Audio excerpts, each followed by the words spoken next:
Hi friends, எல்லோரும் எப்படி இருக்கிறீங்க? தீபாவளிக்கு இந்த மாதிரி சிம்பிளாக ஒரு லட்டு எப்படி செய்யலான்னு வாங்க வீடியோவை பார்க்கலாம். எல்லோரும் வீடியோ பார்க்குறதுக்கு முன்னாடி ஒரு லைக் போடுங்க. உங்களோட லைக்கு எனக்கு ஒவ்வொரு வீடியோ போடுறதுக்கும் ஒரு என்கரேஜ்மெண்ட்டாக இருக்கும். ஸோ ஒரு லைக் போட்டு வீடியோக்குள்ளே வாங்க போகலாம். இன்றைக்கி பார்த்தீங்கன்னா டெய்லி மோடம் போட்டுட்டு நம்மளை ஏமாற்றிட்டே இருந்த மழை இன்றைக்கி என்னமோ தெரியல, மனம் இறந்து சட்டுன்னு பெய்ய ஆரம்பிச்சிருச்சு. இன்றைக்கி கடையில் இருக்கும்போது மத்தியானம் ஒரு 3 மணிக்கு ஆரம்பிச்சிச்சு. பயங்கர மழை நல்லா பெஞ்சிச்சாங்க. ரோட்லலாம் தண்ணி போகிற அளவுக்கு இன்றைக்கி தான் பார்த்துருக்கேன் நான் மழை பெஞ்சது. ஒரு மத்தியானத்துக்கு மேலே மழை பெஞ்சதுனால யாருமே கடைக்கு வரல, கொஞ்சம் ஃப்ரீயாக தான் இருந்தோம். சரி, லைட்லாம் வேஸ்ட்டாக எரிய வேணாமான்னு சொல்லிட்டு ஆஃப் பண்ணியாச்சு.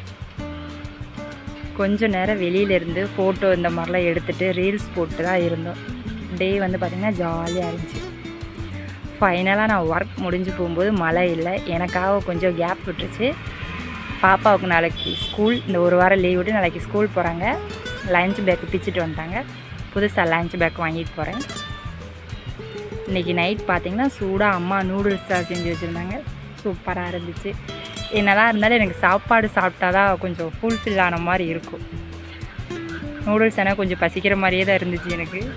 திடீர்னு நான் நடுசாமத்தில் இருந்துச்சு சாப்பாடு கேட்பேன். ஓகே வாங்க, இன்றைக்கி நம்ம கண்டென்ட்டோட இதை பார்த்துடலாம். தீபாவளிக்கு சிம்பிளாக ஒரு லட்டு எப்படி செய்யறதுனா பார்க்கலாம்.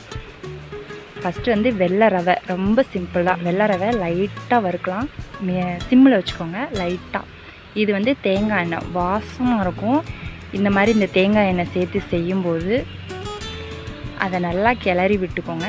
இதுக்கு வந்து நம்ம அரைக்கணும் எதுவுமே தேவையில்லை, ஒரு 10 நிமிஷத்தில் வந்து ரெடி ஆயிடும். சூப்பராக இது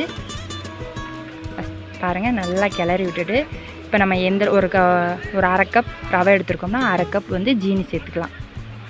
நான் வந்து ஒரு 1/4 கப் தான் எடுத்திருக்கேன். ஒரு 2 டீஸ்பூன் ஜீனி சேர்த்துருக்கேன். அதே நல்லா மிதமான சூட்லேயே வந்து இது பண்ணிக்கலாம்.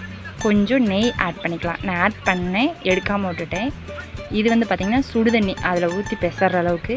இதை வந்து மிக்சியில் போட்டு ஒரு ஓட்டு ஓட்டலாம், ஆனால் அது வந்து ஒரு மாவு மாதிரி போயிடும். இதுனா கொஞ்சம் நல்லாயிருக்கும், நெருன்னு. சுடுதண்ணி கொதிக்க வச்சு ஊற்றணும். கேர்ஃபுல்லாக பண்ணுங்கள். பாருங்கள், அம்மாவே இதில் வந்து கிளறதான் செய்கிறாங்க கைப்படாமல். இது வந்து பார்த்திங்கன்னா முந்திரி, கிஸ்மிஸ் பழம், ஏலக்காய். இது நெய்யில் போட்டு வறுத்து எடுத்தும் போகலாம், சும்மா போடணும் போகலாம், அவ்வளோதான். அப்படியே அந்த சூட்டோடையே உருண்டை பிடிச்சிட்டோம் அப்படின்னா சூப்பரான சுவையான ரவா லட்டு ரெடி. இது வந்து நம்ம கடையில் காசு கொடுத்து வாங்கணும்னு தேவையில்லை. வீட்டிலையே குழந்தைங்களுக்கு நம்ம ரொம்ப சிம்பிளாக செஞ்சு கொடுக்குறது தான். சாஃப்டாக டேஸ்ட்டாக இருக்கும். இன்றைக்கி காலைல செஞ்சதோட சுத்தமாக காணாமல் போயிடுச்சு. இந்த ரெசிபியை நீங்களும் ட்ரை பண்ணி பாருங்கள். இதே மாதிரி இன்னொரு சிம்பிளான ரெசிபியோட நான் உங்களை மீட் பண்ணுறேன்.